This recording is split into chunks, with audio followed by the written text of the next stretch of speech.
Ces scènes hier soir à Bordeaux, 500 voitures, 3000 personnes rassemblées pour un rodéo urbain, plus précisément une course run. Tout cela est illégal.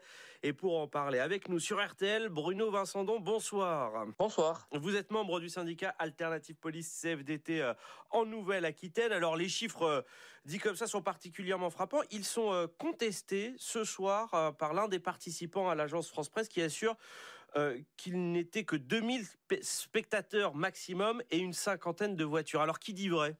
Qui dit vrai, je vous dirai la police. Malheureusement, c'est des faits récurrents que l'on a tous les week-ends.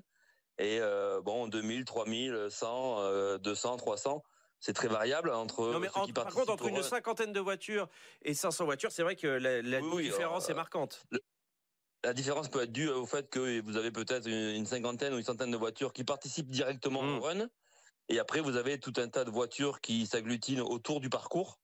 Des spectateurs simplement, mais qui participent pas au run. Mais au final, vous avez un déplacement de voitures et de personnes qui doit représenter à peu près ce que a indiqué la DIPN 33, à savoir en tout ça fait 500 voitures et 3000 personnes. Mais Après, qui alors à participent quoi jouent directement ces au run, il y en personnes ? a une cinquantaine, une centaine quoi. À quoi jouent ces personnes ? À quoi ça ressemble une course run ? On rappelle que c'est illégal. Oui, d'abord, premièrement, c'est illégal. Mais en général, ils choisissent des endroits où vous avez des grandes lignes droites et avec des ronds-points, par exemple, ce qui permet de faire des runs dans les ronds-points. Vous savez, tourner en rond et faire la fumée au niveau des pneus. Des drifts, Et après, c'est ça ? des drifts, voilà. Et après, des grandes lignes droites où ils font des accélérations à des vitesses folles, dépassant allègrement les 100 km/h, voire plus. Et tout ça au milieu de la foule qui s'agglutine sur les trottoirs. Et malheureusement, on a déjà connu des drames à Bordeaux avec ce genre de run, puisqu'on a déjà eu un mort et des blessés. Et donc, il est temps d'indiquer à ces jeunes-là que c'est interdit. Et c'est ce que nous faisons tous les week-ends. Le problème, c'est que ça Oui, parce que Bruno Vincendon, il faut le dire, ce n'est pas une première. Hein, des scènes comme ça, on les voit tous les vendredis. On les voit tous les vendredis. Moi-même, j'étais sur le dispositif policier vendredi dernier. Et il y avait énormément de monde. On a saisi 2 ou 3 voitures judiciairement, notamment des grosses voitures, des grosses berlines allemandes avec des moteurs boostés. Mais malheureusement, des fois, la justice suit pas puisque les voitures sont rendues aux gens. Et donc on travaille un peu dans le vide. Mais effectivement, tous les vendredis soirs, par exemple, ça mobilise énormément de fonctionnaires de police. Et quand on n'est pas là, quand on est là, on n'est pas ailleurs. Donc c'est interdit et on a du mal parce qu'on les déloge d'un endroit, ils vont d'un autre, donc on fait un peu le jeu du chat et de la souris. Et c'est dangereux. C'est surtout dangereux pour les gens. Et Bruno Vincendon, comment on intervient quand on est policier face à ces rodéos urbains, à ces courses sauvages ? Comment on disperse la foule ? Alors, dans un premier temps, on se met en position statique pour un peu, si vous voulez, prévenir les gens, dire attention, on est là, donc venez pas.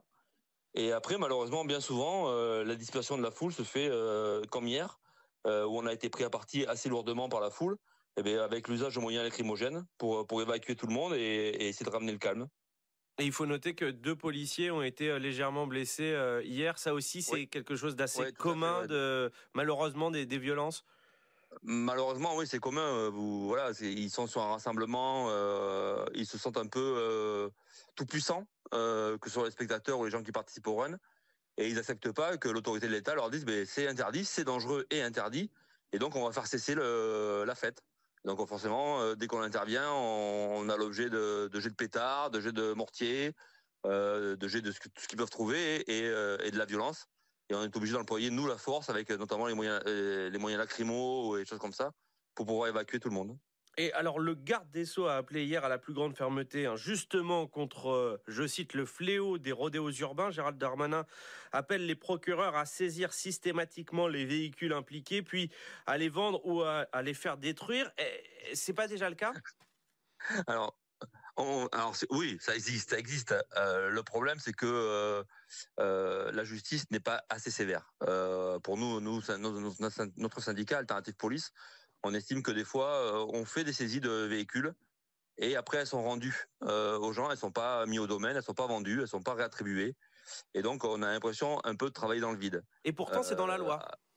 Et pourtant, c'est dans la loi. La loi est bien faite, hein, et pas besoin de faire une nouvelle loi. La loi prévoit que pour les rodéos urbains, on peut saisir la voiture et la justice, une fois qu'elle est au bout de son travail judiciaire, peut vendre la voiture au domaine et récupérer l'argent de la voiture vendue. Mais pour cela, il faut prouver que le rodéo est fait. Il faut prouver que ça dure depuis plusieurs jours. Sur une fois un rodéo, la justice, j'ai jamais vu saisir la voiture ou la garder en fait.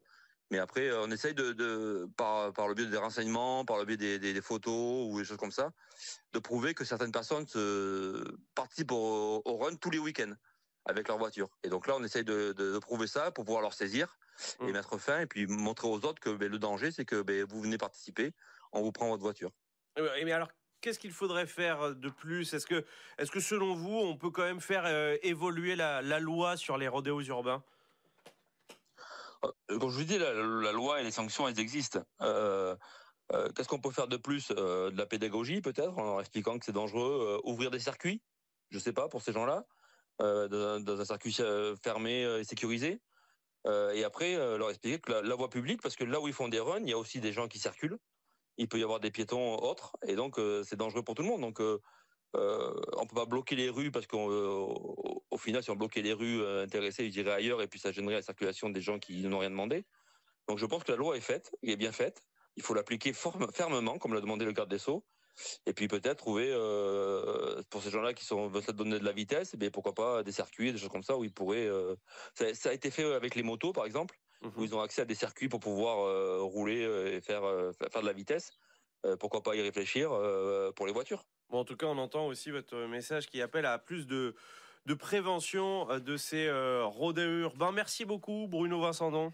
De rien, merci à vous. Du syndicat Alternative Police CFDT en Nouvelle-Aquitaine.